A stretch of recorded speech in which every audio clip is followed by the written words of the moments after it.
안녕하십니까. 행복한 아침 이재용입니다. 안녕하세요. 정예인입니다. 새로운 한 주가 시작됐습니다. 오늘은 12월 15일 월요일이고요.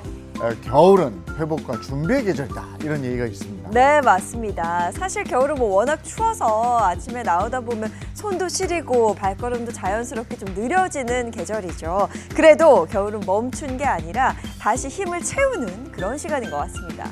12월도 중순에 접어들었습니다. 막 바빠지죠. 그러니까 마무리하기 위해서 바빠지고 또 새해 준비하기 위해서 바빠지고 이러는데, 오늘 같은 때는 내가 그동안 어떻게 살아왔는가 한번 멈춰서 생각도 해보고 이런 시간이었으면 좋겠어요. 네, 벌써 계절이 겨울이고 또 12월 15일입니다. 12월도 얼마 남지 않았는데요. 남은 연말 알차고 행복한 일들로 가득 채우시기 바랍니다. 자, 그러면 월요일의 행복한 아침도 밝고 활기차게 시작해볼까요?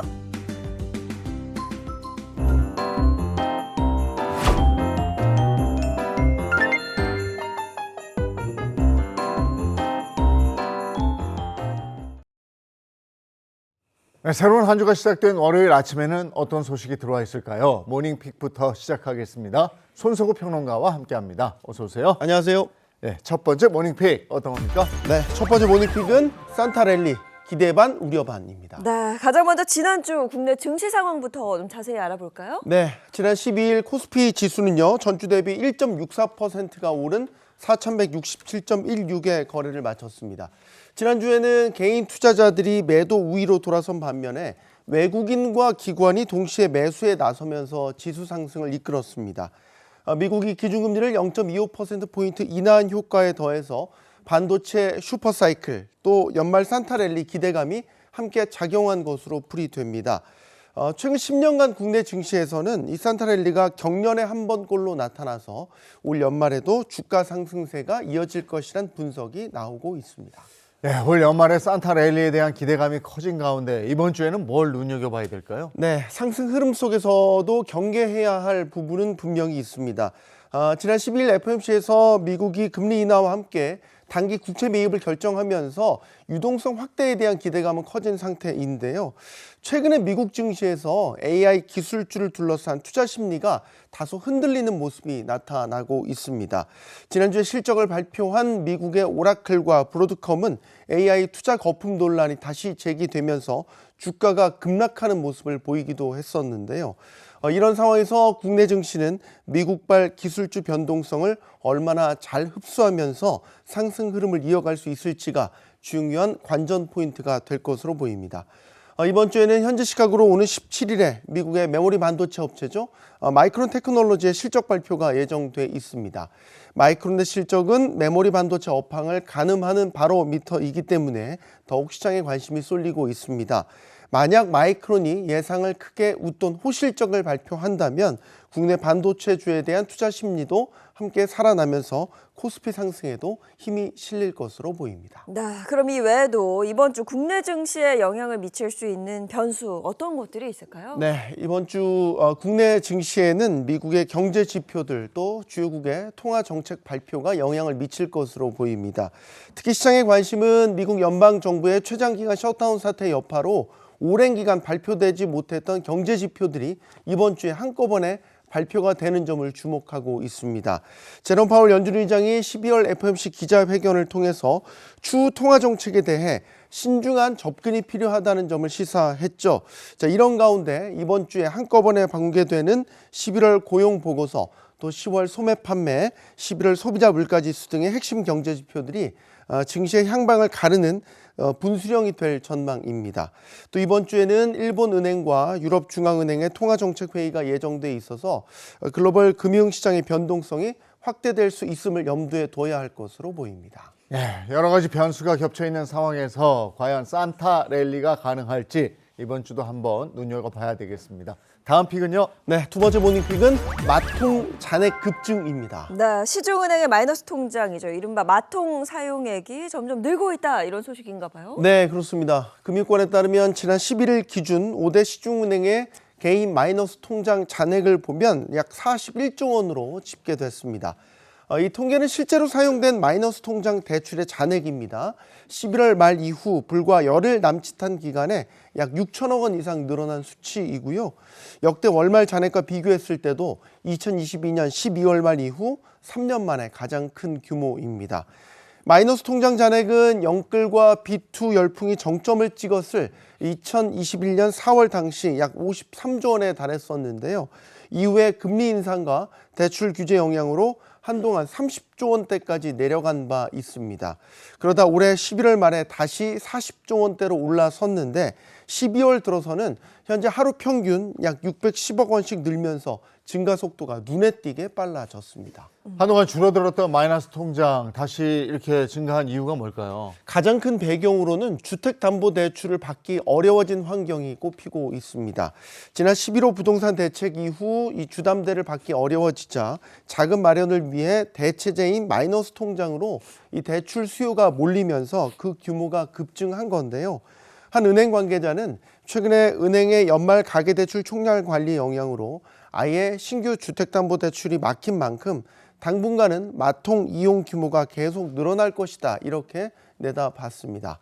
여기에 투자 수요도 영향을 주고 있는데요.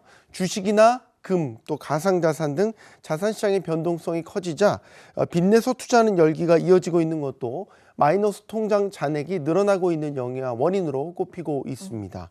연말과 연초를 앞두고 이 생활비 등 소비 목적의 자금 수요까지 더해지면서 당분간은 마이너스 통장을 중심으로 한 신용대출 증가 흐름이 이어질 수 있다는 가능성이 커지고 있습니다. 이게 마이너스 통장이라는 건 빚으로 산다는 얘기거든요. 네. 그만큼 가계 부담이 크다는 거니까 이거 이제 이용에 앞서서 신중하게 판단을 하셔야 될 것 같습니다. 자, 다음 픽은요. 네, 세 번째 모닝픽은 BBC도 놀란 수능 영어입니다. 네, 어떤 소식인지 자세히 좀 전해주시죠. 네, 2026학년도 수능에서요 영어 영역이 이른바 불수능이었다는 말이 나올 정도로 난이도가 상당히 높았습니다. 실제로 이번 수능에서 영어 영역 1등급을 받는 수험생의 비율은요 3.11%에 그쳤습니다. 절대평가로 전환된 2018학년도 이후 가장 낮은 수치인데요. 한국 수험생들이 어렵다고 느낀 이 영어 문제를 외국인들은 어떻게 봤을까요? 수능 영어 영역을 두고 영어의 본고장인 영국 BBC 방송에서는 악명 높게 어렵다 이렇게 평가를 했습니다. BBC는 올해 출제된 수능 영어 문항 중에서요 34번 문제인 임마누엘 칸트의 법 철학 관련 지문과 또 39번 문제인 비디오 게임 용어와 관련된 지문을 첨부하면서 스스로를 시험해 보고 싶다면 문제를 풀어보라 이렇게 제안하기도 했습니다. BBC는 영어의 기준이 되는 곳입니다. 네. 근데 거기서 우리 저 수험생들이 풀어낸 그 문제를 보고 으악 이랬다는 거예요. 놀랐다는 거죠. 네. 정말 우리 수험생들 정말 대단하고 불쌍하고 막 이렇습니다. 네, 이 매체에서 공유한 수능 영어 문제는요 주어진 문장이 문단의 어느 위치에 들어가야 하는지를 맞추는 거였습니다. 이를 접한 학생들 사이에서는 고대 문자를 해독하는 것 같다는 볼멘 소리가 나오기도 했고요. 또 다른 학생들은 미친 듯이 어렵다고 평가했습니다. 뿐만 아니라 이 문제를 접한 많은 이들이 여러 지문의 문장 구성 방식에 대해서 비판을 했는데요. 한 누리꾼은 잘난 척하는 말장난이다 이렇게 표현하기도 했고요. 개념이나 아이디어를 제대로 전달하지 못하는 형편없는 글쓰기라는 지적과 함께 책에서 맥락을 떼어낸 발췌문이어서 이해하기 어렵다는 평가도 구체적으로 언급이 됐습니다. 네, 그런데 BBC가 시험 난이도뿐만 아니라요. 수능이라는 시험 자체에 대해서도 언급을 좀 했다고 합니다. 네, BBC는 한국의 수능을 대학 진학 여부뿐 아니라 직업 선택과 소득 수준, 또 나아가서 미래의 인간관계까지 영향을 미칠 수 있는 시험이다 이렇게 설명을 했습니다. 또 수능이 약 8시간 동안 이어지는 마라톤 일정으로 수험생들은 국어, 수학, 영어, 사회, 과학 등 여러 과목에서 약 200문항을 풀어야 한다고 언급했고요. 많은 한국 청소년들이 약 이 시험을 준비하는데 사실상 평생을 바친다라고 덧붙였습니다. 또 일부 학생들은 4살이라는 어린 나이부터 입학학원으로 불리는 사교육 기관에 다니기 시작한다는 점도 꼽았습니다. 이게 전 세계가 알았어요 이번에. 네. 창피합니다 정말. 네. 근데 이 과정을 거쳐서 대학에 들어가고 그 대학의 순위가 인생을 결정하는 양 그렇게 돼버린 현실이 정말 답답합니다. 자, 다음. 모닝픽. 네, 네 번째 모닝픽은 청년 살린 댓글입니다. 네, 누군가가 남긴 댓글이 한 청년에게 아주 큰 위로가 된 것 같은데요. 어떤 사연인지 자세히 좀 듣고 싶어요. 네, 지난 10일이었습니다. 27살 청년 A씨가 자신의 SNS에 엄마 아빠 보러 오늘 가겠다. 올해까지 버티려 했는데 도저히 안 될 것 같다. 큰 누나에게 미안하다는 글을 올렸습니다. A씨는 부모님과 작은 누나를 연달아 떠나보낸 뒤에 극심한 상실감 속에서 버텨오고 있던 상황이었는데요. 이 글이 온라인에 퍼지자 A씨의 SNS에는 따뜻한 말들이 하나둘 달리기 시작했고요. 하루 만에 2,000개가 넘는 댓글이 달렸습니다. 서로 얼굴 한번 본 적 없는 사람들이었지만 한마음으로 청년들에게 살아달라는 메시지를 건넨 것이었는데요. 한 이용자는 겨울이니까 붕어빵 먼저 먹어보자. 그러다 봄이 오고 여름이 오고 다시 가을이 온다며 계절에 빗댄 따뜻한 댓글로 삶의 의지를 불어넣어 주기도 했고요. 또 부모가 아직 오지 말라고 했다. 부모님이 보내준 사람들이 여기 다 모여 있다는 위로의 댓글도 잇따랐습니다. 이뿐이 아니고 직접 도와주겠다는 제안도 있고 이랬다면서요. 네, 그렇습니다. 이 아이 셋을 키운다고 밝힌 한 누리꾼은 잠시 머물 방 한 칸을 내어줄 수 있다면서 우리 집에 놀러 와서 우리 애들하고 좀 놀아주고 따뜻한 밥 한 끼 먹고 다시 생각하자는 댓글을 남기기도 했습니다. 이 같은 도움의 손길은 국경을 넘어서 해외에서도 잇따랐는데요.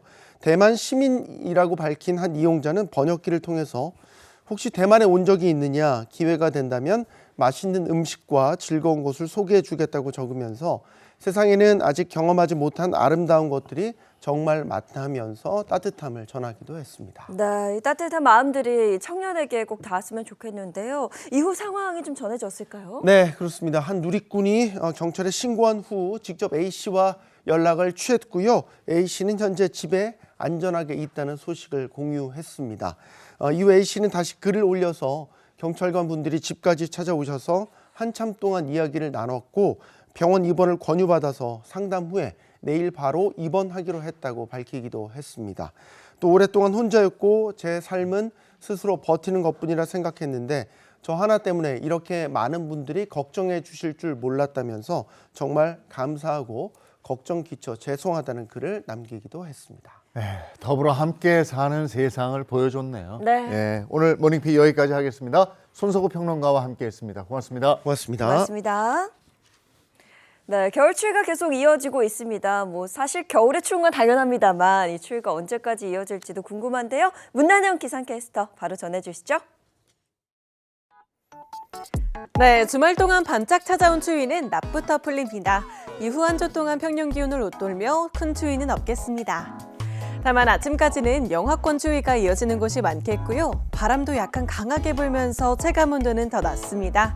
새벽까지 서해안을 중심으로는 눈이 조금 날렸는데요. 추위 속에 빙판길과 도로 살얼음에 유의하시기 바랍니다. 낮부터는 기온이 훌쩍 올라서 평년 기온을 웃돕니다. 내일은 서울의 아침 기온이 3도, 금요일에도 0도를 보이면서 한 주간 대부분 아침에도 영상권을 보이겠고요. 한낮에도 5도 이상으로 큰 추위는 없겠습니다. 오늘 수도권과 강원도는 대체로 맑다가 흐려집니다. 서해안은 종일 흐리겠고요. 남부는 가끔 구름만 많겠습니다. 공기질은 주말 동안 내려온 청정한 북서풍으로 인해서 전국 대부분 보통 수준을 보이겠습니다. 한낮 기온 자세히 보겠습니다. 서울이 6도, 전주와 대구가 9도, 광주 10도, 부산은 11도까지 오르면서 전국 대부분 10도 안팎의 기온을 보이겠습니다. 당분간 동해안을 중심으로는 강한 너울이 치는데요. 높은 물결로 인해 해안가 접근은 자제하셔야겠습니다. 지금까지 날씨 전해드렸습니다.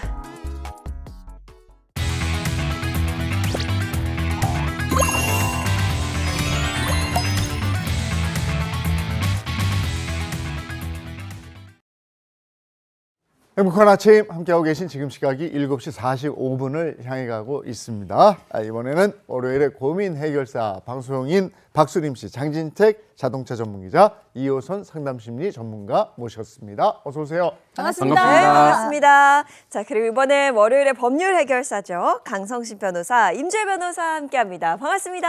안녕하세요. 이 교수님 오늘 준비한 주제는요? 네, 저희 첫 번째 주제는 이겁니다. 우리가 배나무 밑에서 갓금 매지 말고 참외밭에서 신발금 매지 마라. 이거 의심받을 행동은 안 하는 게 좋다라는 뜻인데 이 관련해서 다시금 우리에게 이런 의미를 떠오르게 하는 사건이 있습니다. 자, 첫 번째 사연 바로 이겁니다. 땅에 떨어진 휴대폰 함부로 주웠다간 어찌된 사연인지 꽁트로 먼저 만나보시죠. 아니 땐 굴뚝에 연기 날까 하는 말 아시죠? 원인이 있으니 결과가 있다는 말일 텐데 그런데 원인이 없어도 아무 잘못이 없어도 억울한 일을 당할 수 있더라고요. 며칠 전에 제가 겪은 일처럼 말이죠. 따랑따랑. 여보세요? 아유, 그 전화 왜 이렇게 늦게 받아? 퇴근 왜 이렇게 늦어 오늘? 한 번에 받았어. 왜 그래? 한 번에 받은 건가? 나 집 앞에야. 지금 다 왔어. 행복마트 앞이야. 금방 갈게. 아, 근데 잠깐만. 응. 이거 웬 휴대폰이야? 아니 뭐 무슨 일이야 지금? 아니 길에 휴대폰이 떨어져 있는데 누가 잃어버렸나 봐. 근데 액정이 다 파손됐다. 이 차가 지나가다 밟았나? 아유, 그거 뭐 함부로 만지지 마. 그렇게 저 유리 그거 손 베고 그러면 어떡하려고 그래. 그리고 아유. 요즘에 그런 거 함부로 주웠다가 또 막 신고 당하고 그러는 거 몰라? 아이 그냥 그래도 거기 그냥 그대로 두고 와 그냥. 근데 휴대폰 주인 얼마나 이걸 또 애가 타겠어. 이게 오늘 찾으려고 할 텐데 주인 찾아줘야겠다. 여기에 사진이며 뭐다 있을 거 아니야. 아이고 참 우리 아줌마 그거 그냥 놔두고 와 그냥 그런 거 죽는 거 아니라니까. 아줌마 좀 하지 마. 아줌마라도. 그때 남편의 말을 들었어야 하는 걸까요? 좋은 일 한번 해보겠답시고 저는 그 휴대폰의 주인을 찾아주기로 결심했습니다. 물론 오해받을 상황에 대비해서 사진을 찍어서 주인을 찾는다는 글도 중고거래 사이트에 올렸습니다. 다음 날 지구대를 찾아서 휴대폰을 인계했고요. 제 할 일은 끝났다고 생각했습니다. 경찰서에서 걸려온 전화를 받기 전까진 말이죠. 뜨르릉. 여보세요. 박수림 씨 되시죠? 네, 제가 박수림인데요. 어디시죠? 여기 행복한 아침 파출소입니다. 다름이 아니라 점유이 탈물 횡령 사건으로 고소가 좀 접수돼서요. 저기 뭐라고요? 점 뭐요? 그 며칠 전에 행복마트 앞에서 휴대전화 하나 주셨죠? 예. 그 휴대폰 주인이 박수림 씨 그 고소해가지고요. 일단 좀 경찰서로 출석을 하셔야 될 것 같습니다. 세상에 이렇게 황당한 일이 또 있을까요? 알고 보니 휴대폰 주인이 절 점유이탈물 횡령죄로 고소한 겁니다. 좋은 마음으로 주인을 찾아주려고 한 것뿐인데 이것도 죄가 됩니까? 너무 억울하고 황당한데 전 대체 이거 어떻게 해야 될까요? 이거 좀 억울할 선한 것 마음으로 같아요. 하는 그렇죠? 건데 고소를 당했어요. 가서 조사까지 네. 받게 됐는데 이거 자세히 한번 들어보죠. 네, 사정은 이렇게 됩니다. A씨가 한 달여 전에 퇴근하던 길 24시간 마트 앞에서 액정이 심하게 파손된 휴대전화 한 정을 발견하게 됩니다. 그런데 이게 차도 위에 떨어져 있었기 때문에 아무래도 차량에 치이거나 여러 발에 밟힌 흔적이 역력했었는데 근데 휴대전화 안에 카드도 있었고요. 거기에 또 여러 가지 사진도 같이 개인 소지품이 같이 들어있었는데 혹시 모르니까 이 A씨가 습득한 직후에 휴대전화 상태를 바로 사진을 찍어서 남겨놨었고요. 그도 모자라서 주인을 찾는 거를 중고거래 사이트에 올리게 됩니다. 그리고 나서 이 올린 글에 분실된 휴대폰 갖고 있고 이 파손 상태와 연락처 없을 시 파출소에 맡기겠다 이런 내용도 올렸어요. 아니 대단하죠? 네. 이렇게 상황이 정리된 줄 알았는데 네. 한 40일 정도 지났는데 A씨에게 뜻밖의 연락이 오게 됩니다. 이거는 이 바로 점유이탈물 횡령죄로 고소가 접수됐으니 뭐야. 출석을 하라라고 하는 문자였는데 A씨는 이 선의로 내가 했던 이 일에 이런 취급을 받는다는 건 너무한 거 아니냐라면서 상대방의 신상도 모르지만 일단 방어 차원에서 무고로 맞고소를 해서 누군지 알아보겠다 이런 입장입니다. 웬일이야. 아니 A씨 입장에서 좋은 마음으로 주인까지 찾아주려고 방법을 찾아서 했는데 네. 고소까지 당해서 기분이 완전히 상했어요. 네. 근데 실제로 이게 처벌까지 간다면 정말 이거는 그죠? 아니지. 이 사건에서 처벌까지 가면 너무 억울하죠. 네. 맞아. 억울하죠. 근데 이게 지금 문제가 되는 게 결국에는 내가 이 물건을 내 소유로 하고자 하느냐. 이게 불법 영득 의사라고 하거든요. 남의 거를 몰래 내 걸로 하느냐. 이제 그런 의사가 있냐 없냐를 기준으로 점유이탈물 횡령죄가 성립하느냐 하지 않느냐의 문제가 발생을 하는데 이런 겁니다. 타인이 점유하고 있던 물건이 네. 그 점유가 이탈한 물건을 내가 횡령해서 갖고 왔어. 이러면은 범죄가 될 수가 있거든요. 근데 그 범죄가 성립을 하려면 의사가 필요하다는 거예요. 남의 건지 알면서 내가 내 걸로 해야지 그게 불법인 줄 알면서도 이러한 의사가 필요한데 사실 우리 사건에서 보면은 네. 내가 갖고 온 다음에 주인을 찾는 거를 중고거래 사이트에 올렸고 올렸고. 그리고 만약에 찾지 못한다면 내가 뭐 지구대 같은데 맡기겠다라는 그런 어떤 행동들이 있지 않았습니까? 맞아요. 그러면 사실 이분의 입장에서는 내가 이 타인의 핸드폰을 내 걸로 소유하겠다라는 의사가 있다고 볼 수 있을까요? 없죠. 사실 이거는 돌려주겠다는 의사가 그쵸. 사실 강하다고 네. 볼 수가 있잖아요. 그래서 만약에 진짜로 돌려줬으면 가장 좋았겠지만 돌려주지 못할 경우에도 나의 의사 자체는 이거를 돌려줄 생각이었다라고 본다면은 범죄까지는 이르지 않기 때문에 처벌되기 어렵습니다. 다행히 이 사건에서는 혐의를 벗을 만한 충분한 준비를 해놨어요. 사진 잘했어. 찍었고 그쵸. 올릴 올려고. 때 내가 이거 주운 거고 주인 찾아주려는 의도다. 이게 있었는데 그렇지 못한 상황도 있을 거거든요. 억울한 일이 충분히 있을 수 있습니다. 우리나라 국민들 사실 참 착해요. 네. 누가 잃어버린 것 같으면 당연히 주인 찾아줘야 돼. 찾아주려고 네. 합니다. 우리가 누군가 휴대폰을 화장실에 놓고 갔다거나 아니면 지갑이 똑 떨어져 있다, 카드가 그대로 놓여 있다. 보통 어떻게들 많이 하세요? 일단 주변의 상점에 이거 누가 놓고 가신 것 같은데 이렇게 이야기 많이 하시고 맞아요. 만약 길 가다가 이렇게 습득물 있으면 우체통 보이면 우체통에 넣으려는 그런 경험도 많이 그러죠. 한 번쯤 있으실 거예요. 네. 근데 요즘은 우체통도 잘 보이지 않을 않아요. 뿐더러 맞아요. 우체통에 넣게 되면 일단 습득물을 찾기까지 시간도 좀 걸릴 수 있으니까 가장 간편한 방법은 어찌 보자면 경찰서에 신고하시는 걸 것 같습니다. 근데 신고를 하시는 게 정말 중요한 게요. 이 유실물법에 따라서 습득물을 발견하고 7일 이내에 신고하면 착한 사람에게는 또 복이 옵니다. 정당하게 주인을 찾아주게 되면은 이 주인이 물건가액의 5% 이상에서 20% 이내 범위에서 이것을 주워준 사람, 이걸 찾아준 사람에게 보상금도 지급해야 됩니다. 요. 근데 제가 이거 들은 바로는 제가 제대로 알고 있는 건지 모르겠는데 이 분실물을 주인이 끝내 나타나지 않으면은 그 분실물을 주운 주워서 사람이. 갖다 준 사람이 갖게 된다. 맞아. 그런 이렇게 얘기 알고 있는데 들었는데. 제가 이거 제대로 알고 있는 건가요? 이게 너무 예전 건가 이게? 제대로 알고 계십니다. 그래요? 아. 그래서 신고가 중요해요. 이거 제가 주웠습니다. 주인 찾아주고 싶어요라고 신고했을 때 적용이 되는 건데요. 이렇게 신고를 하고 나면은 유실물법에서 정한 이 공고 절차에 따라서 이거 주웠습니다. 찾아가세요. 이렇게 공고를 하게 됩니다. 그런데 언제까지나 계속해서 주인 찾아가라고 보관해 놓을 수는 또 없는 노릇이기 때문에 6개월 동안 소유자가 이 권리를 주장하지 않으면요. 이걸 찾아다 준 사람, 습득자가 소유권을 취득할 수 있습니다. 그런데 이때도 또 제한이 있어요. 이 습득자도 3개월 동안 이 물건을 찾아가지 않으면 그때는 국고로 귀속이 되게 됩니다. 가장 중요한 건 바로 신고입니다. 습득자가 습득한 다음에 7일 이내에 빨리 신고해야지만 이 포상금, 주인을 찾아줬을 때 포상금도 받을 수 있고 경우에 따라서 끝까지 주인이 나타나지 않으면 그 권리도 행사할 수 있습니다. 정말 중요한 게요. 내가 갖고 있었는데 저 곧 신고하려고 했어요. 주인 찾아주려고 했어요 하고 시간이 너무 오래 지나면요.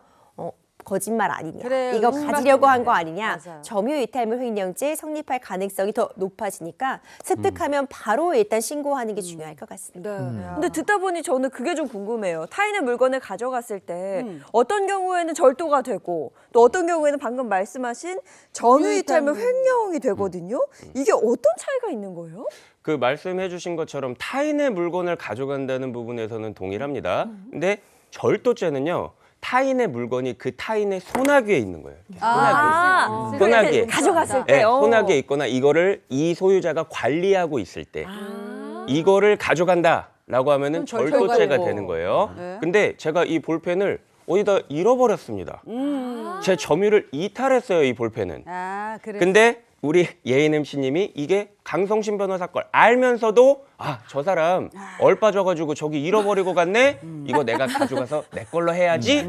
라고 해서 갖고 갔으면 그거는 제 점유를 이탈한 거를 마음대로 가져갔으니까 점유이탈물 횡령죄가 되는 거죠. 네. 그렇군요. 그럼 여기서 중요한 거는 그 순간 실제로 누가 관리하고 있었느냐 이게 핵심이라는 거죠. 맞아요. 그래서 이거를 실제 범죄에 적용을 해보면 어떤 물건이 누군가의 손에 있거나 관리하에 있다. 그렇게 보면 그걸 가져가면 절도죄인데 사실 이 절도죄와 점유이탈물 횡령죄는 형량에 있어서 차이가 있단 말이에요. 형량에 있어서 차이가 있는데 이럴 수가 있습니다.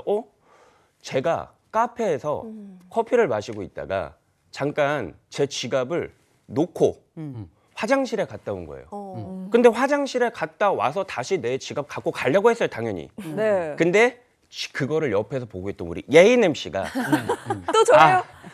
저 얼빠진 강성신 분 저거 놓고 갔겠지 라고 해서 갖고 갔어요. 근데 그게 걸렸습니다. 그래서 본인은 주장을 해요. 왜? 절도죄가 형량이 크니까 나는 이거 점유이탈물 횡령죄는 인정하겠는데 절도죄는 인정하지 못하겠어요 라고 하면 그거 먹힐까요? 먹히지 않을 가능성이 있어요. 왜? 내가 잠시 잠깐 화장실에 다녀왔지만 그건 여전히 제 관리, 제 점유하에 있다고 볼 수 있기 때문에 이거는 절도죄에 해당한다. 이렇게 저는 주장할 겁니다. 그런데 또 최근에 엄청난 일이 일어났었대요. 그 우리가 흔히 좀 돈벼락 좀 맞았으면 뭐 이런 돈벼락. 얘기 하잖아. 하죠. 네. 근데 돈벼락을 맞았대요.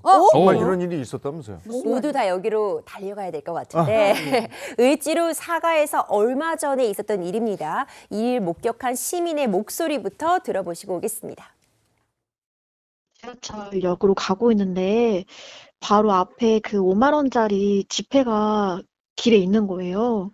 그래서 이제 차도 쪽으로 봤는데 전체가 다 5만 원짜리인 거예요. 보니까 막 다른 사람들도 줍고 계시더라고요. 그래서 저도 우선은 막 주웠거든요.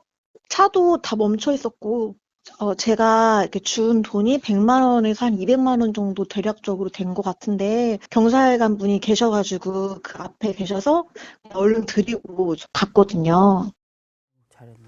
야, 당시 뭐지? 바닥에 떨어진 돈이요. 네. 무려 1,000만 원이 넘었다고 합니다. 진짜? 상황을 알아보니까 업무상 필요해서 현금을 소지하고 이제 횡단보도를 건너다가 실수로 흘려서 이 돈이 바닥에 흩뿌려지게 된 겁니다. 대박. 정말 다행인 거는요. 인근에 경찰분도 서 계신 상황이어서 시민들이 나서서 빨리빨리 주워서 경찰관에게 전달이 되었고 네. 자발적으로 경찰에게 전달이 되면서 상황은 비교적 빠르게 좀 정리가 되었다고 합니다.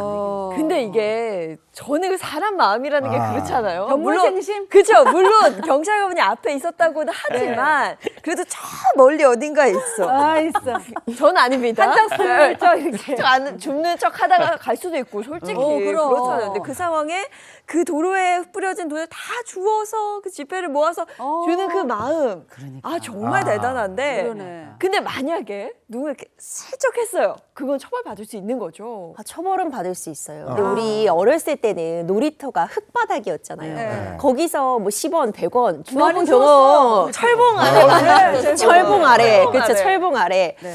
그런 경험들이 있을 거예요. 그런데 다시 원칙적인 경우로 돌아오면 누군가가 돈을 바닥에 흘린 것이지 그걸 가지고 내가 주인 찾아주지 않고 꿀꺽하면 엄밀하게 얘기하면 좀 엄격하게 해상하면 점유이탈물 횡령죄 성립할 수 있습니다. 주인이 잠시 잠깐 점유를 놓친 주인의 점유가 잠깐 이탈된 그런 돈이라고 보여지기 때문에 절도죄보다는 물론 형량이 낮지만 1년 이하의 징역 또는 300만 원 이하의 벌금이나 과료에 처해질 수는 있는 거죠. 다행히 우리 사연은 이 시민들의 준법 정신이 투철했기 때문에 별 무리 없이 정리가 되었지만 이런 상황 발생한다면 참 난감할 수 있겠죠.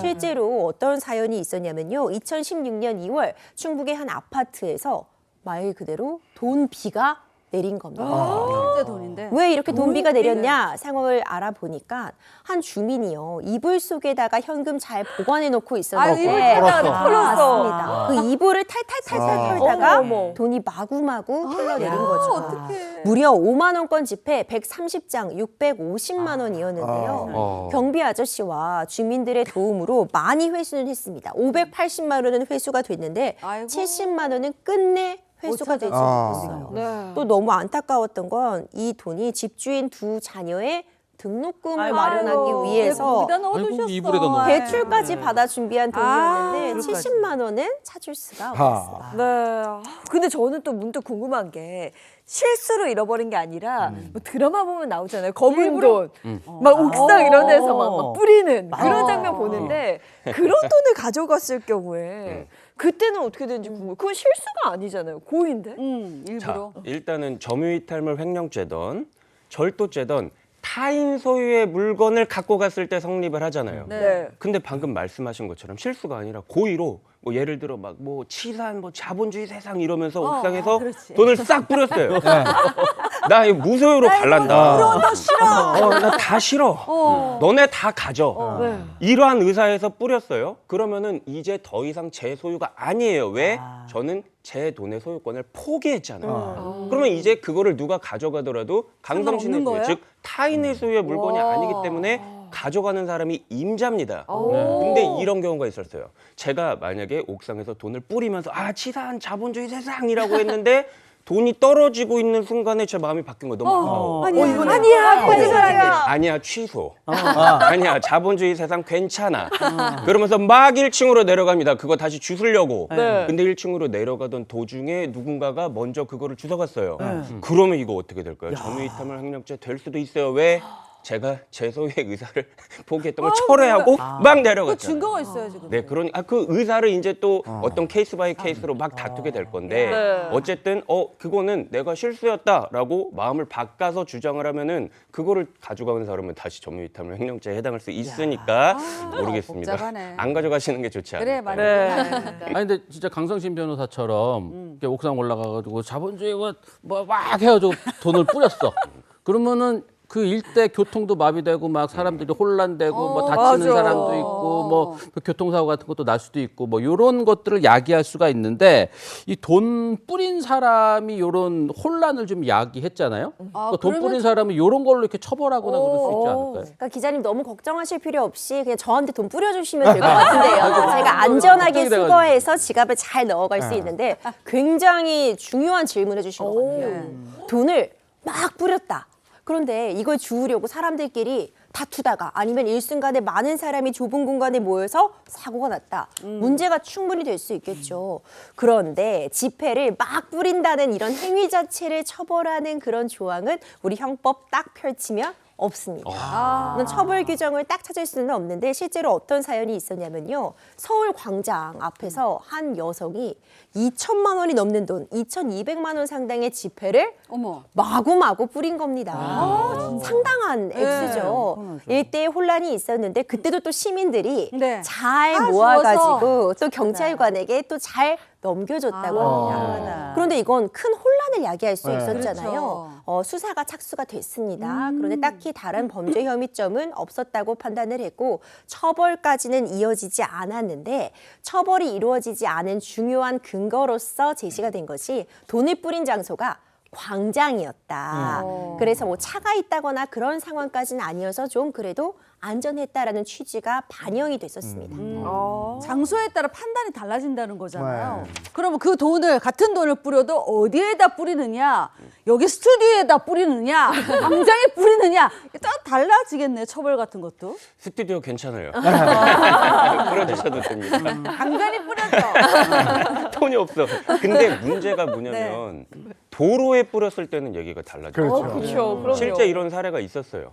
8차선 도로에 누군가 돈을 뿌린 거예요. 그리고 이거는 그 자본주의 싫어라고 해서 뿌린 거예요. 그럼 사람들이 어떻게 돼요? 달려들죠. 강성신 변호사가 얘기하기를 저봐, 저거는 저봐. 무주물일 수 있으니까 내가 집어가면 내 거가 될 저봐, 수 저봐, 있겠지? 저봐. 라고 해서 사람들 막 달려듭니다. 어머. 이게 비둘기 모이에 달려드는 비둘기처럼 막 어머, 저 사람 달려들어요. 어떻게? 만약에 이런 경우에는 일대 교통 혼잡이 발생할 수밖에 없지 않습니까? 위험하잖아. 근데 보시기에도 그렇잖아요. 그러면은 저런 경우에는 차량의 통행에 중대한 지장을 줄 수가 있기 때문에 이 경우에는 도로교통법 위반이나 일반 교통방해 혐의 적용이 될 수가 있는 거예요. 범죄가 성립이 될 수 있는 겁니다. 네.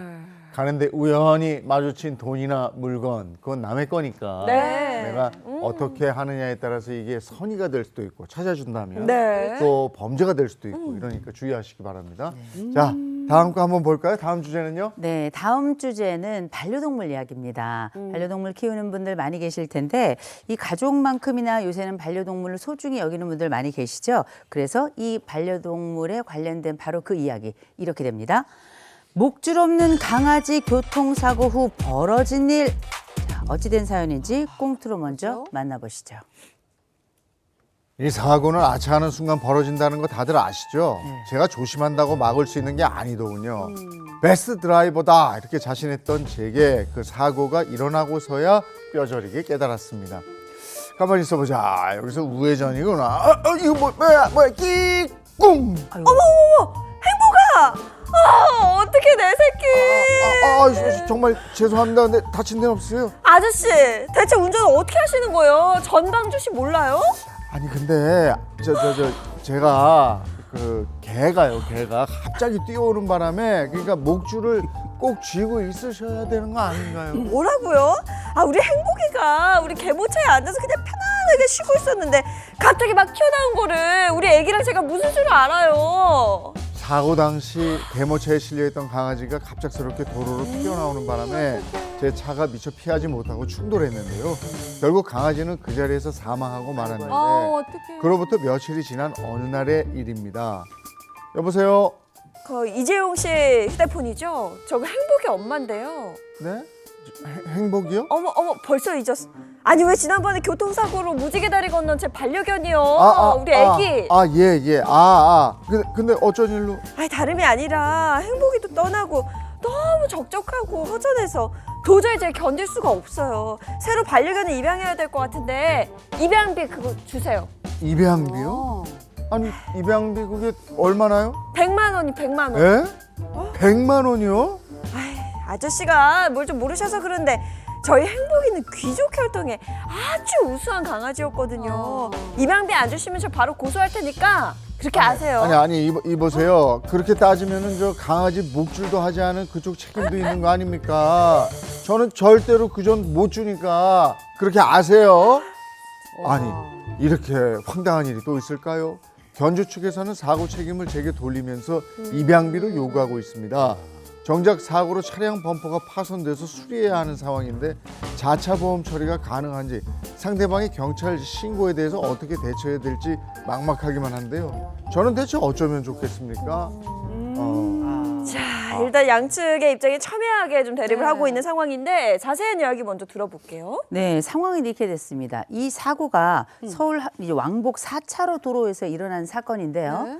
일단 이 당시에 개모차, 일명 요새 개를 모시는 차죠. 그렇죠. 이 개모차를 타고 있던 강아지가 갑자기 개모차에서 도로로 튀어들어온 겁니다. 그러면서 이 차를 피하지 못하고 충돌을 한 건데 이때 강아지는 안타깝게도 이제 죽게 됐고요. 그런데 사고 이후에 견주가 뜻밖의 요구를 하게 됩니다. 네. 내가 새 반려견을 입양을 해야 되니 내게 100만 원을 달라라고 이야기를 한 겁니다. 그러면 이 보험사가 지급을 이 부분을 거절했어요. 그러자 견주가 아니 이 사람 시속 30km 제한이 돼서 32km로 달렸다.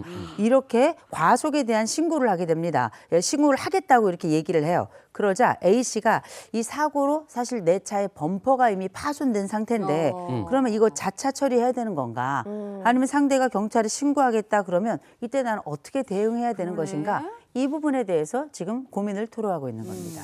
운전자 입장도 이해가 되고 또 반려견주도 또 애지중지하던 그 반려견이었을 테니까 네. 또 그렇고 근데 이런 경우에 입양비를 보상을 해줘야 되는 겁니까? 맞아. 양측 입장 모두 이해가 가죠. 네. 그런데 지금 일단 운전자의 관점에서 우리도 영상으로 확인을 했는데 이렇게 소형견이 갑자기 튀어나왔을 때 피하기가 쉽지 않은 것도 사실입니다. 근데 또 법적으로 보자면요. 이렇게 반려동물은 물건으로 취급이 됩니다. 네.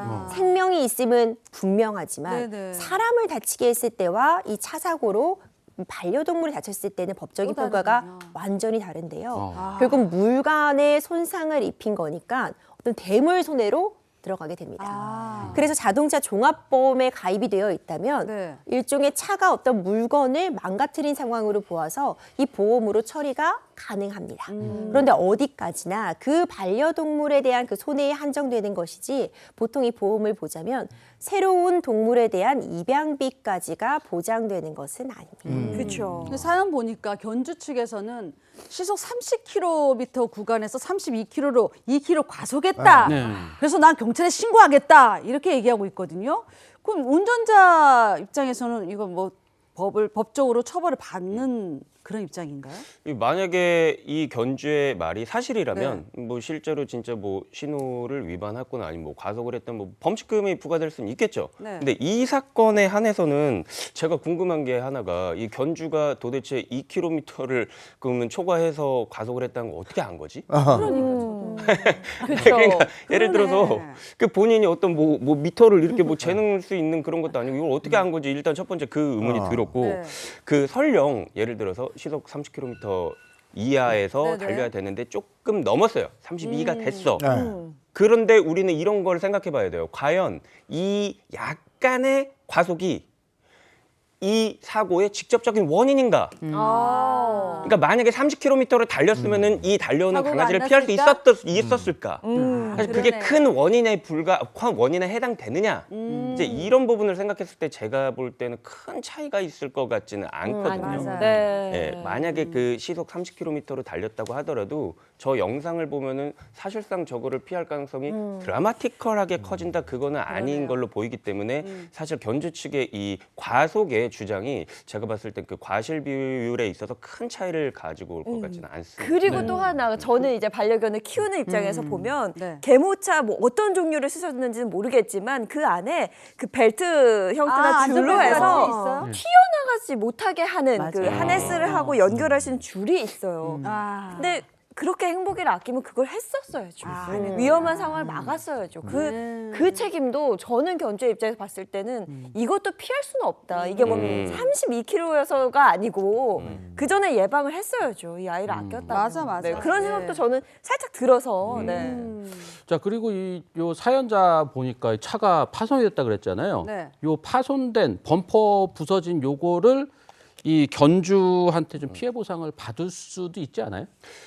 우리 ANMC님이 너무 맞는 말씀 해주신 것 같아요. 왜 그런 그 하네스라고 해서 저 안전장치 같은 거를 있죠. 네, 안에. 거기 네. 안에다가 다 제대로 갖추고 그리고 뭐 만약에 이런 어떤 뭐 개모차라고 하나요? 뭐 그런 게 아니고 그냥 도로를 데리고 다니는 상황에서는 목줄이나 어깨줄 같은 거를 하고 그러니까 본인이 견주로서 관리 책임이나 주의 의무를 다 하고 이런 경우에 오로지 운전자의 과실로 사고가 났다면은 우리가 당연히 책임을 물어야겠지만 맞아요. 사실상 이 경우에는 제가 봤을 때 견주의 책임도 있을 수 있단 말이에요. 네, 그러니까 네. 아주 구체적인 상황까지는 그러네. 모르겠지만 그러면 이 차주의 입장에서는 오히려 억울한 거예요. 차주의 입장에서는 당신의 강아지가 내가 예측하지도 못한 그 순간에 갑자기 뛰어들어가지고 오히려 내 차량이 파손이 됐다. 그렇게 해서 대물 피해를 주장을 할 수도 있는 거죠. 내 범퍼 수리비 오히려 당신이 나한테 줘야 된다. 이런 식의 분쟁이 발생할 수도 있는 겁니다. 근데 요즘에는 정말 반려동물 키우는 분들이 많다 보니까 이런 교통사고 외에도 이 펫 분쟁 사례가 많이 늘었다고 들었어요. 네. 사실입니까? 그렇습니다. 이 반려동물과 관련된 분쟁 사례가 정말 많습니다. 근데 법적으로 보자면 이 반려동물이 물건으로 취급이 되는데 이 키우는 입장에서 결코 물건이 아니잖아요. 그럼요. 이제 그런 절대 부분에 간극, 차이가 좀 발생을 하면서 분쟁이 원인이 되고 있는데 2020년도 울산에서는 어떤 일이 있었냐면요. 반려동물과 함께 주인이 횡단보도를 걸어가다가 교통사고가 발생을 한 겁니다. 그런데 일단 먼저 이 소송을 제기한 쪽은 차주였습니다. 이 반려동물이 차량 부딪혀서 차량 범퍼 등이 크게 손상을 입었다. 손해가 있다라고 하면서 430만 원을 견주에게 배상하라. 이렇게 먼저 소송을 내자 견주 입장에서도요. 오히려 지금 내 반려동물이 크게 치료를 요한다라고 하면서 맞소송을 냈습니다. 이 소송 결과 어떻게 나왔을까요? 근데 이번 사건은 횡단보도에서 다른 데도 아니고 횡단보도에서 길 가던 사람하고 반려견을 친 거잖아요. 그러면 당연히 치료비와 위자료를 지급해 줘야 되는 거죠. 반대로. 실제로 법원에서도요 네. 견주 손을 들어줬습니다. 그렇죠. 네. 이 판결이 굉장히 의미가 있는 건 횡단보도에서 일어난 사고였는데 네. 이 차를 운전하는 입장에서 횡단보도에 사람뿐만 아니라 어쨌든 통행하고 있는 반려동물 역시도 잘 인지를 하고 보호했어야 된다라는 취지가 담겨 있었습니다. 그리고 이때 굉장히 소형견이었어요. 2.6kg 정도 되는 소형견이었기 때문에 실제로 차와 부딪혔을 때 차량의 손상은 그리 크지 않을 것이다라는 부분이 인정이 됐고요. 결국 강아지 치료비와 위자료 등으로 194만 원을 차주가 배상하라는 판단이 있었습니다. 아. 네. 다만 여기서도 중요한 지점이요. 목줄하고 있지 않았습니다. 이 부분에 대해서는 견주가 분명히 잘못한 것이다라는 부분이 언급이 되었고 그렇구나. 그 부분만큼은 또 손해에서 상계하는 그런 조치도 이루어졌습니다. 네. 근데 저도 뭐 반려견 여름이를 키우는 입장에서 이렇게 뭐 반려견들 사고 소식 들으면 막 제일처럼 가슴이 너무 아프거든요. 근데 보통 이제 저도 들은 게 이런 사고가 나도 치료비나 뭐 위자료 받기는 쉽지 않다. 이런 얘기를 참 많이 들었습니다. 사실 이게 보험사 통해서는 쉽지 않을 수도 있어요. 그게 사실입니다. 그러니까 우리 예인 MC님 말처럼 그 반려견들 저한테 찾아오셔가지고 우리 그 여름이 뭐 겨울이 다 이렇게 내가 잘 산책시키고 있다가 갑자기 어떤 사람이 차 몰고 와가지고 이렇게 사고 내버렸다. 이거 과실치사죄로 막 뭐 물어야 되는 거 막 이렇게 격양되셔서 오세요. 그래요. 아, 선생님 이거는 과실치사는요 사람이 죽었어야지 이게 승인이 되네 만에 하는 거지. 사실 우리 가을이 같은 경우에는 과실치사죄를 묻기는 어렵습니다. 네. 그래서 이제 우리가 생각할 수 있는 게 보험사인데 그러면은 상대방이 운전자로서 보험에 가입을 했을 테니까 내가 보험사로부터 우리 가을이에 대한 그런 손해배상을 받아야 되겠다라고 생각을 하시는데 그것도 쉽지가 않을 수가 있어요. 왜 그러냐면 보험사에서 보통 얘기하는 그 대물 배상 액수 때문에 그런데 네. 이게 그 손해를 본 물건가액의 1.2배가 한도예요. 그러면 우리 봄이 같은 경우, 가을이 같은 경우에는 뭐를 기준점으로 삼아야 될까요? 뭐를? 분양가. 처음에 데리고 왔을 때 분양가를 기준으로 삼아요. 네. 그러니까 분양가가 뭐 100만 원이라고 하면 120만 원이 한도인 거예요. 여기에 치료비가 포함이 되냐요? 치료비가 엄청 많이 나왔어요. 그걸 포함을 못 시킨다는 게 문제예요. 내 마음이 찢어지는 내 위자료 이게 포함이 되나요? 포함이 안 될 수 돼요. 있다는 거예요. 그래서 결국에는 보험 처리로 내가 내 모든 어떤 그 강아지 사고에 의한 배상을 받기가 쉽지가 않다는 것이 문제입니다. 그리고 유기견을 데리고 왔어요. 입양가가 없어요. 없으니까 1.2배도 의미가 없어요. 네. 이런 경우에 사실 보험 청구를 통해서 받는 게 어려울 수 있다는 부분. 자, 그럼 보험사에서 그냥 약관상 안 된다라고 하면은 그냥 보호자는 그냥 이거를 좀 그냥 포기할 수밖에 없는 건가요? 사실 이 반려견 키우신 분들 다 아시겠지만 치료비가 이게 좀 어마어마하게 나오기도 하거든요. 이게 약관 때문에 아무것도 안 된다 그러면 그냥 포기해야 되는 건지 요것도 좀 알려주시면 좋겠어요. 일단 보험사에서 지급을 거절하면요 그 다음 단계에 있습니다. 소송을 제기해 볼 수 있고 실제로 소송까지 가면은 이 보험사가 패소하는 경우도 종종 있습니다. 실제 있었던 사례들이 있는데요. 굉장히 안타까운 사연이었습니다. 2018년도에 이 반려동물 교통사고가 또 있었습니다. 근데 이 교통사고로 반려동물이 대퇴부 골절 등 너무나도 큰 이제 손상, 그러니까 너무나도 크게 치료를 요하는 상태에 이르게 된 거죠. 그런데 이때는요, 우리가 앞선 사례에서는 추가 입양비는 줄 수 없다라고 했는데 오히려 보험사 측에서는 차라리 입양비를 주겠다라고 한 거예요. 왜냐하면 치료비가 너무나도 많이 나왔기 때문입니다. 그래서 오히려 치료비를 못 주겠고 입양비를 주겠다고 했지만 재판부는 반려동물은 단순히 물건이 아니다라면서 소유자와 어떤 정신적인 유대를 나누는 생명체이기 때문에 치료비 580만 원 전액 그리고 위자료 250만 원도 함께 청구를 해서 인정이 됐던 사례가 있습니다. 예.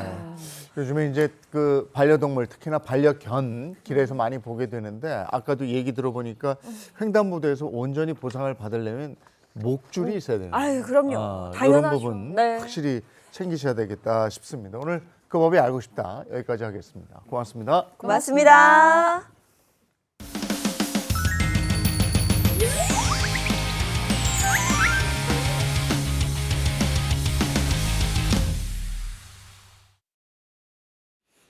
예, 마음의 가면을 벗고 진짜 마음을 마주하는 시간, 이호선의 복면 상담소 시간입니다. 오늘 주제는 뭔가요? 네, 가장 길어 보이지만 또 가장 짧게 느껴지는 시간 바로 노년이죠. 그런데 몸은 예전 같지 않고 내가 스스로 할 수 있는 일은 또 줄어들고 남은 삶의 방향은 점점 불확실해진다면 마음이 어떨까요? 오늘 복면 상담소 주제 이겁니다. 자, 노후가 두렵고 불안해요. 어떤 고민인지 먼저 영상으로 만나보시죠. 안녕하세요. 71세이고 저는 관악구에 사는 이제 가장입니다. 사업을 65세에 그만두고요. 그 사회적으로서는 활동들은 좀 하고 있는데 요즘은 좀 나이가 있어서 그런지 좀 일이 떨어지고 있는 상태라 되고 있습니다. 예. 그러니까 지출이 많지 않아서 아내하고 저하고 들어오는 연금이나 목돈 좀 가지고 있는 걸로 인해서 생활에 큰 지장은 없습니다. 다만 제가 병을 가지고 있는 것이 파킨슨이기 때문에 그게 추후에 돈이 얼마나 들어갈지 몰라서 지금 함부로 돈을 막 쓰거나 저축을 못하고 있는 그런 상태로서는 살 수가 없고요. 예를 들어서 뭐 앞으로 생활, 그다음에 병 치료나 뭐 이런 것들에 쓸 수도 있는 거고. 그런데 이제 생활에 대한 고민이란 건 뭐 자식도 이제 조금 뭐 제가 돈을 대줄 수 있는 대로까지는 한계가 있고 많이 대줬는데도 아직도 이제 조금 뭐랄까 발전이 크게는 없습니다. 그리고 뭐 몇천만 원, 뭐 얼마 이렇게 자꾸 대주다 보니까 돈이 부족할 때도 있고, 네, 사업이 잘 안 되고 결혼도 빨리 해야 되고 한데 그게 고민이죠. 제가 결혼도 뭐 자꾸 나이 차기 전에 해야 되는데 자식이니까 도와는 줘야 되지 않습니까? 뭐 제가 병이 있는 것도 얼마가 되는지도 모르고 어떻게 될지도 모르고 그래서 자식은 자식대로 도와주면서 나중에 최종적으로 얼마 정도는 갖고 있어야 되는데 또 이 병 자체가 돈이 있다고 해결되는 병은 아니에요. 지금보다 상황이 더 안 좋아질 것 같은데 제가 어떻게 해야 될지 조금 부탁드리겠습니다. 뭐 아마 노후에 대한 불안은 누구나 안고 있을 것 같고요. 근데 특히나 이분은 파킨슨 진단 이후에 더 불안해 하시는 것 같은데 요즘 실제로 노후에 대한 불안감 때문에 상담 오시는 분들 많이 있죠. 당연히 많죠. 우리가 노후라는 말이 그냥 한자로 쓰니까 별로 안 와닿는 건데요. 네. 늙은 다음이란 뜻이에요. 굉장히 늙은 다음이다. 늙은 후라고 생각해 보면 이게 굉장히 와닿고 그게 불안이라고 하는 단어는 안정적이지 않다라는 뜻이잖아요. 우리가 늙는다는 게 몸만 늙습니까? 아니죠. 돈도 늙어요. 맞아요. 우리 정서도 늙고 우리의 정신도 늙고 우리의 관계도 늙고 우리가 가지고 있는 많은 것들이 달라진다는 것이 늙은 후라고 하는 표현 안에다 들어가 있는 건데 이런 부분이 불안이라고 하는 안정적이지 않다, 흔들린다, 여전히 나와 함께 살아가야 되는 수많은 것들이 준비되지 않았다 생각해 보면 걱정이 많아질 수밖에 없는 게 우리가 지금 세상은 100세 시대도 아닙니다. 요새는 이제 환갑잔치하면 주변에 어르신들이 뭐라고 하세요? 야, 요즘은 애들도 잔치하냐 그러시잖아요. 이럴 정도로 우리가 지금은 100 플러스 알파 시대를 살아갑니다. 워낙에 오래 살아가는 과정에 우리가 돈을 버는 시기는 정해져 있고 늙은 이후에 우리에게 들어갈 그 수많은 비용들을 생각해 본다면 몸에 대한 불안도 정서와 또 정신과 돈 그리고 관계에 대한 불안까지 다 아주 압축적으로 우리에게 압박을 줄 수밖에 없는 게 노후라고 하는 단어이기 때문에 이것과 관련된 각각의 항목 몸이 안 좋습니다. 내 정신의 건강에 대한 걱정이 있습니다. 우리 관계와 우리의 정서와 돈 문제 너무 심각합니다. 모든 것들이 다 문제로 다가와서 상담은 늘어날 수밖에 없습니다. 네. 근데 뭐 사실 노후에 대한 걱정이나 고민, 불안은 지금 행복한 아침을 보고 계신 분들뿐만 아니라 여기 계신 분들도 어느 정도 가지고 있지 않을까 싶은데 수림 씨는 어떠세요? 결국 노후 준비는 건강이에요. 맞아요. 건강 관리예요. 네. 내가 아프면 돈 들어가요. 병원 가야 되고. 그러면 더 우울해져. 그럼 병원 더 악화돼. 그게 다 돈과 연결되는 게 건강 같아요. 그리고 저희들은 프리랜서다 보니까 일정한 수입이 고정 수입이 없잖아요. 그러니까 행복한 아침이 계속 간다면요, 저는 괜찮아요. 근데 그게 탁 없어지거나 제가 아웃되면 제 노를 없어요. 행복한 아침 계속 가야 된단 말이에요. 예. 여기까지 하겠습니다. 아니 저도 뭐 마찬가지인데 저도 아직까지는 네. 그렇게 늙진 않아서 그런지 노후 준비에 대해서 심각하지는 않고 그냥 스트레스 덜 받고 그리고 좀 건강 뭐 해서 운동하러 다니고 뭐 요 정도지 아직까지 뭐 노후를 위해서 뭐 얼마씩 저축을 해서 아직은 그 생각은 안 해봤어요. 스트레스 안 받으려면 행복한 아침이 계속 가야 돼. 스트레스 없이 얼마나 좋아.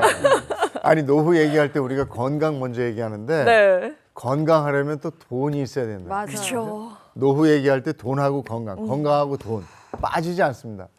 그러면 여기서 한번 물어보죠. 네. 한 달에 한 얼마 달에? 정도? 다달이 연봉으로 하지 말고 네. 네, 한 달에 얼마? 우리 생활비니까 네. 한 달에? 한 달에 얼마 정도 있으면 노후에 부부가 같이 생활할 수 있을까? 나 혼자 말고 부부로 부부요? 예. 네. 혼자 사시려고? 혼자 사시려고 왜 와이프를 빼? 아 나 내 것만 생각하고 있었는데 그래요? 와이프는 좀 많이 들 것 같은데. 저는 저 월 노후에 한 달에 얼마 정도면 내가 1,000만 원. 1,000만 원. 1,000만 원 있어야 1,000만 원. 된다. 이래야 좀 넉넉하게. 오. 또 부부와 함께 한다면 네. 월 평균 한 500은 생각 들더라고요. 네. 그리고 근데 우리가 또 실버타운 간다 생각하면 70부터 일을 안 하고 지금 100세 시대인데 30년 생각해봐요. 그러면 실버타운 가서 편하게 또 생활해야 될 거야. 또 아파봐봐야 또 돈 들어가요. 그러면 이것저것 따져 보니까 한 1,000만 원. 넉넉하게 생각했을 30년 때. 따지면 30억이 필요해. 30억. 아 근데 되게 호화로운 노후를 준비하시는 것 같은데 네네. 저는 혼자 생각하다가 100만 원이었다가 아내까지 생각하면 300 아내가 정도? 둘이에요? 아니 아니 갑자기 아내는 300만 원이 들어. 아내는 저보다 2배는 들 거라고 생각을 하는 예. 거야. 좀 더 네. 쓴다. 네. 그래서? 저는 사실 뭐이 정도면 한 충분할 것 500은 같은데. 500 이상은 돼야 돼. 1,000만 원이면 나는 진짜 너무 호화로울 것 같아. 그렇지. 편하게 호화롭게. 자, 두 분이 지금 워낙 의견이 분분해서 제가 좀 전해드릴게요. 60대 부부가 최소한의 삶을 유지하기 위해서 네. 얼마가 필요한지 생활비 조사를 또 한번 해봤거든요. 그래요? 해봤더니 월 221만 원, 여가와 건강관리까지 포함한 적절 생활비는 약 월 303만 원이었다고 합니다. 장진택 기자님이 300만 원 적어주셨죠. 오. 결국 노후에는 가만히 숨만 쉬어도 월 300만 원 가까이 든다.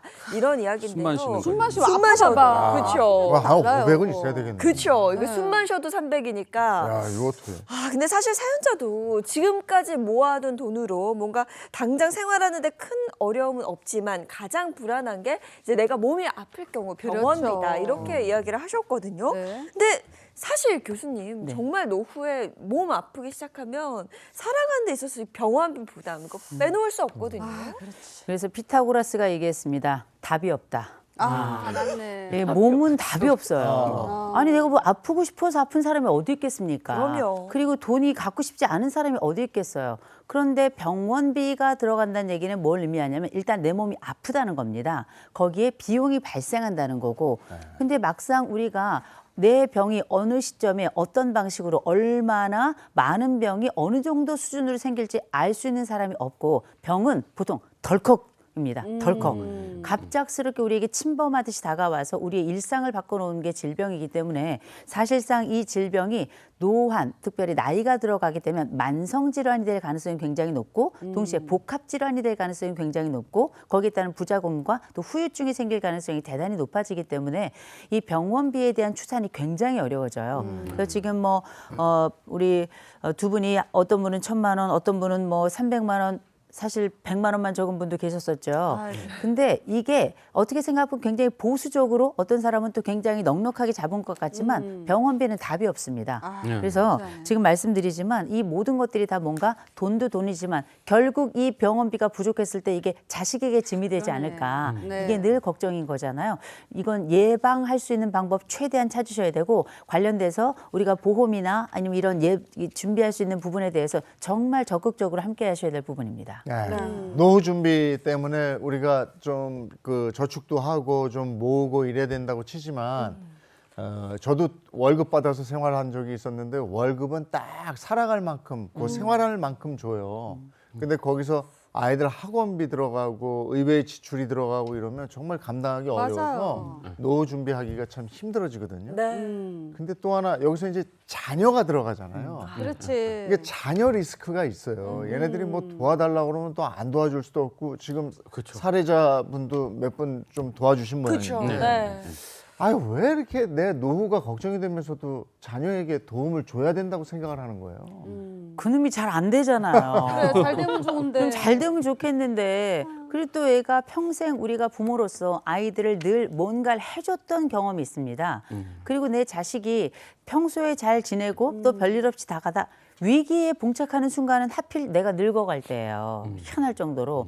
그런데 사실 생각해 보면 내 자식이 이 위기에 처해 있는데 부모로서 가만히 있기가 어렵습니다. 그렇죠. 더군다나 요 고비만 넘기면 되는데 이번 한번 도와주시면 되는데라는 얘기에 이 등 돌리기가 정말 어렵습니다. 맞아요. 근데 생각해 보면 이게 우리 인생에서 저는 절대적인 진로 앞에 섰다고 저는 생각을 합니다. 자식을 도울 것인가 아니면 내 노후를 도울 것인가. 이 두 대상 앞에 서 있는 건데 저는 이 부분에 대해서 조금 냉정하게 들릴지 모르겠지만 우리가 자식이 어려운 순간에 내 마음이 글로 가는 건 사실이거든요.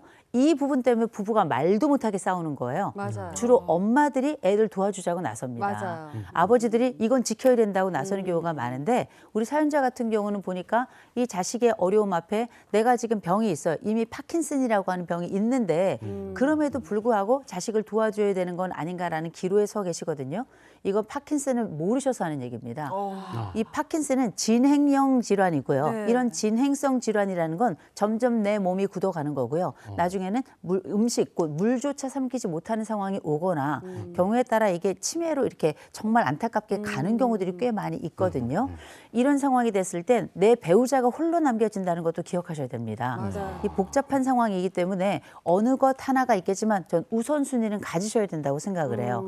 자식이 우선순위가 되고 싶은 마음은 간절하지만 지금은 노후와 질병과 남아있는 내 배우자가 우선순위가 돼야 되는 건 맞는 게 이미 자식을 몇 번 도와주셨잖아요. 네. 저는 이만하면 충분하다 생각합니다. 네. 보통 성인 되기까지는 부모가 자식들에게 뒷바라지를 해줘야 된다고. 성인 된 다음부터는 그냥 네 미래는 네가 개척해라. 네가 알아서 해야 된다. 엄마 아빠는 손 떼겠다. 보통 그렇게는 알고는 있는데 그게 안 돼요. 부모 입장에서는 자식한테 자꾸 뭔가를 해주게 되고 자식이 손을 내밀면 또 그래 뭐 얼마 더 필요해. 아, 알아 여기까지만 해주겠다 하면서 또 해주고 또 해주고. 도대체 자식들 뒷바라지를 언제까지 해줘야 되는 거예요? 몇 살 뭐 정해져 있는 겁니까? 정해져 있는 건 없지만 정해야 합니다. 이건 굉장히 중요한 건데 제가 네. 가끔 드리는 말씀이 있어요. 차갑게 사랑하시라고. 이건 자식이 미워서가 아니고 싫어서도 아닙니다. 이건 자식도 살리고 나도 살릴 수 있는 방법은 경계를 정하는 방법밖에 없어요. 아하. 우리가 아이들의 어려움, 인간의 어려움은 죽을 때까지입니다. 그러면 우리가 부모가 떠나가는 그 순간까지 자식의 상황은 나아지게 할까요? 보장이 없다는 거예요. 그리고 이 한 번만이 평생에 걸쳐서 모든 것을 탕진한 다음에 그 사업을 접는 경우들이 많이 있는데 우리가 중간에 물론 한번 도와줘서 잘 되면 좋겠지만 그런 보장이 없다면 이럴 때 한번 우리는 차갑게 사랑한다는 표현을 써야 될 것 같습니다. 그게 우리가 처음에는 호의로 도와주지만 나중에 이게 권리가 되고요. 이런 권리가 됐다가 한 번이라도 거절하게 되면 나중에 손절이라고 하는 부모 자식 간의 관계를 맞아. 끊는 경우를 전 너무 많이 봤기 때문에 이럴 땐 차라리 내가 너에게 이번에 도움을 못 주지만 대신에 우리가 가지고 있는 내 노후 이 자산을 가지고 우리의 병이나 우리의 생활을 최대한 하도록 하겠다. 너에게 손 벌리는 일은 최소한 줄이도록 하겠다. 차라리 이런 약속을 하시는 게 차라리 낫지. 맞아. 끝도 없이 한도 없이 자식의 사업을 도와주다가 인생 사업이 끝나버립니다. 이 부분을 꼭 기억하셔야 될 것 같아요. 네. 그렇다면 교수님, 노후를 준비하시는 분들이 막연히 걱정하기보다 무엇부터 좀 점검을 해보면 좋을까요? 일단은 지금 우리가 노후를 준비하신다고 하는 건 아주 완전히 노후 곧 아주 많이 나이가 많은 상태가 아니라는 걸 좀 전제로 할게요. 제일 먼저 하셔야 될 게 역시 기승전 몸뚱입니다. 몸에 대한 관리 먼저 하시고 잊지 말고 건강검진부터 하시는 거 꼭 기억하시고요. 두 번째 잊지 마실 게 내가 지금 가지고 있는 자산이 얼마인지 알고 계셔야 돼요. 배우자하고 논의하셔야 됩니다. 보통 부부가 맞벌이를 하게 되는 경우에도 별산제로 가는 경우가 되게 많은데 이런 경우에는 우리에게 지금 얼마가 있고 우리가 노후를 위해 무엇을 하고 있고 앞으로 우리가 이 노후를 위해서 어떤 걸 준비해야 될지에 대해서 서로 서로만 믿고 있다가 나중에 보면 아무것도 없는 경우가 굉장히 많습니다. 배우자와 반드시 논의하셔야 되고요. 세 번째로는 무조건 노후와 관련돼서는 재정상담 받으셔야 됩니다. 이 재정상담이라고 하는 건 우리가 지금 국민연금은 얼마가 나오는지, 퇴직연금은 얼마가 나오는지, 그다음에 우리가 할 수 있다면 이런 개인연금은 얼마가 되어 있는지, 또 관련해서 나중에 돈이 없다면 주택연금은 어떻게 할 수 있는지, 이런 각각의 항목들에 대해서 재정상담을 좀 받으셔야 되고, 이 재정상담을 받으실 때 보면 같이 다른 보험 이거저거 드십시오라고 플러스 알파로 들게 하는 경우 있는데, 그래서 여러 명의 설계사를 좀 만나보셔야 돼요. 그러면 이 사람이 하는 얘기, 저 사람이 하는 얘기 다 다양하지만 공통으로 하는 얘기가 있습니다. 그러면 이 부분은 반드시 해야 되는 거예요. 그래서 잊지 마시고, 내가 가지고 있는 자산이 중요한 것이 아니라 향후 우리가 얼마나 오래 살지, 얼마나 오래 의 삶을 유지할지, 어떤 병이 걸릴지, 우리의 관계가 어찌 될지 모르기 때문에 다차원적으로 준비하시되 제일 먼저는 몸에 대한 준비가 가장 중요하다라고 먼저 말씀드립니다. 몸에 대한 준비 말씀하셨는데, 이 사연자분도 파킨슨이라는 병이 온 다음에 자신감이 떨어지고 굉장히 두려워지는 거거든요. 이런 건강 때문에 두려워하는 불안한 마음은 어떻게 다스려야 됩니까? 몸은 늘 불안정하고 우리 상황은 사실 정말 안타까운 얘기지만 점점 안 좋아질 겁니다. 특별히 파킨슨을 가지고 계신 분들은 아마 오랜 세월 한 번에 나빠지진 않아요. 그러나 조금씩은 계속 안 좋아질 수밖에 없는 게 우리의 한계이기 때문에, 그래서 지금은 제일 먼저 우리가 병원에 그 의사가 오라는 대로 잊지 말고 병원 가셔야 되고요. 맞아요. 약 빠짐없이 드셔야 됩니다. 맞아요. 굉장히 중요하고요. 그리고 병원에 가셔서 약과 이런 것도 굉장히 중요하지만 일상에서 내 건강을 유지하기 위해서 내 몸 상태에서 무엇을 해야 됩니까라는 걸 정확하게 들으시고 이거 적어 오셔야 됩니다.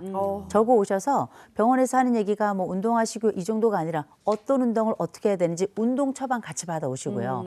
동시에 내가 먹어야 될 음식, 먹지 말아야 될 음식, 또 배우자와 함께 어떤 상태를 유지하는 게 제일 좋은지에 대한 소소한 이야기를 물어보시고 거기에 대한 답을 적어 오셔서 이거 실천하셔야 됩니다. 이거는 현재를 가능한 유지하고 나빠지는 걸 미루는 것밖에 방법이 없기 때문에 잊지 마시고 내 몸의 현재 상태에 대해 집중하시는 게 되게 중요하다는 것. 그리고 앞으로 우리에게 벌어질 일은 누구에게 어떤 일이 있을지 아무도 알지 못합니다.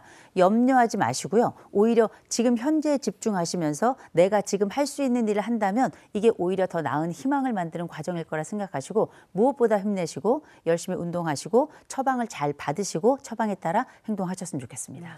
있으나 없으나 노후 걱정은 다 똑같거든요. 근데 우리가 살아가면서 나라도 지켰죠. 아이도 낳았죠. 그리고 열심히 일해서 세금 꼬박꼬박 냈죠. 힘 빠지면 이제 나라가 좀 건사 좀 해주세요. 그거 좀 확실하게 좀 해줬으면 좋겠어요. 네. 자, 여기까지. 고맙습니다. 고맙습니다. 네, 이어서 오늘 날씨 알아보겠습니다. 문단영 기상캐스터 나와주세요. 네, 출근길 추위에 옷차림 따뜻하게 해주셔야겠습니다. 오늘 아침은 어제보다 더 추운데요. 현재 서울의 기온은 영하 3.4도를 보이면서 영하 1.5도로 출발했던 어제보다 더 낮습니다. 낮부터는 기온이 올라서 반짝 추위가 풀리겠습니다.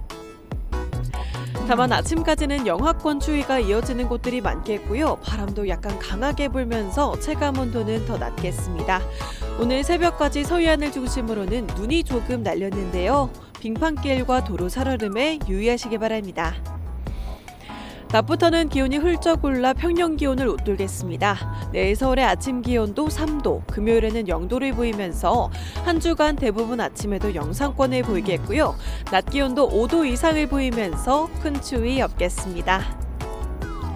오늘 수도권과 강원도는 대체로 맑다가 차차 흐려집니다. 충청과 호남을 중심으로는 종일 흐리겠고요.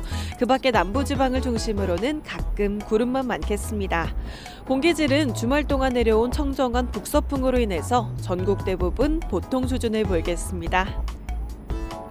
한낮 기온 자세히 보겠습니다. 서울이 6도, 전주와 대구가 9도, 광주 10도, 부산은 11도를 보이면서 전국 대부분 10도 안팎의 기온을 보이겠습니다. 당분간 동해안을 중심으로는 강한 너울이 일겠는데요. 높은 물결로 인한 해안가 안전사고 주의하시기 바랍니다. 지금까지 날씨 전해드렸습니다.